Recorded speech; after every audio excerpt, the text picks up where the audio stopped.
Invite viewers to post their location and local time. At Manhattan's Jade Palace. The air is charged with elegance and tension. WAITER, a Chinese billionaire controlling a $60 billion empire, leans back with champagne in hand, mocking the black waiter in Mandarin. "Look at that monkey serving our table," she says, smirking. Her entourage of American businessmen laughs nervously, unsure of the words but eager to impress. David Thompson, the target, serves silently, his hand steady, his face unreadable. Historians still argue whether social power is inherently cruel. And tonight, David experiences that tension like static electricity. 8 months ago, David was Dr.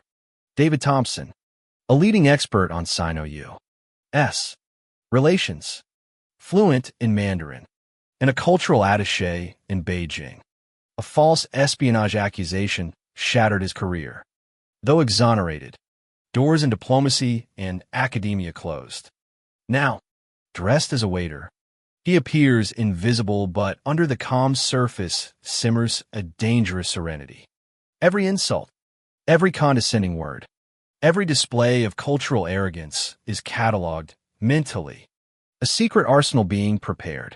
Liwi continues, criticizing his posture and supposed ignorance, alternating Mandarin and broken English. She calls out racial stereotypes, imagining she dominates both him and the room. David moves with professional precision, serving dishes as if conducting an orchestra. Every slur she hurls only sharpens his resolve. Even the piano's soft notes seem to underscore the ironic tension. The teacher is disguised as the servant, and the lesson is quietly taking shape. David retreats briefly to the staff bathroom. Pulling out his phone, he messages Dr. James Chun, his former mentor and respected Chinese-American scholar, describing every insult, every display of arrogance. Meanwhile, Liwi continues recording herself, narrating her views on hierarchy, racial superiority, and natural order, oblivious that her performance is creating its own undoing. Historians still debate whether hubris is innate or learned. But tonight, David quietly collects evidence with the patience of a master strategist. Back at the table, she orders him to perform obedience in deliberately broken English. He complies outwardly, but secretly records her video, capturing her expressions and cruel delight. The American businessmen shift uncomfortably, sensing the toxicity but unable to intervene. Over the next 20 minutes, David catalogs every word, every micro-expression, every condescending gesture. He knows the dialects, the cultural nuances, the social cues, every piece of knowledge, a future lever of power. Each insult only steals his patience, and the subtle irony is not lost on him. The bigger the mockery, the bigger the weapon he's assembling. Finally, Liwi demands a monkey dance, laughing at what she believes is his lack of sophistication. David straightens, lifts his chin, and allows a subtle, measured smile.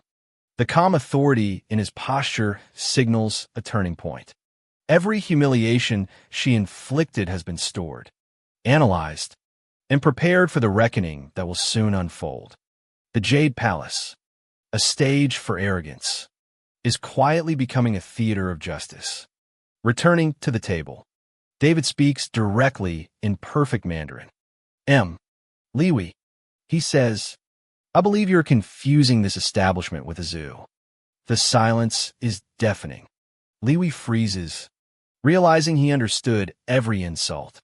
He continues, switching between classical Mandarin, modern Mandarin, Cantonese, and several dialects, adding English, French, and Japanese to drive the point home.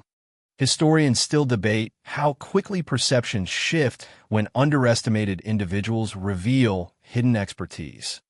And the Jade Palace is the answer in real time. David reveals his identity, Dr. David Thompson, Ph.D. in Asian Studies from Harvard, former cultural attaché in Beijing, 5 years coordinating Sino-American trade delegations, 17 publications on diplomatic protocol. The American businessman gape. Realizing the waiter they passively judged is one of the foremost authorities on Chinese culture and diplomacy. Liwi stammers, powerless against the undeniable truth. He shows the recordings. Every insult, every racist comment, every display of arrogance has been meticulously captured. Liwi's own footage doubles as evidence against her. Messages to Dr. Chun and key Chinese authorities ensure that her words have international consequences. MS. Liwi. David says, calm yet devastating. For 8 months, you humiliated me daily. Today, that ends. Within weeks, contracts are canceled, privileges revoked, and she becomes a social and corporate pariah.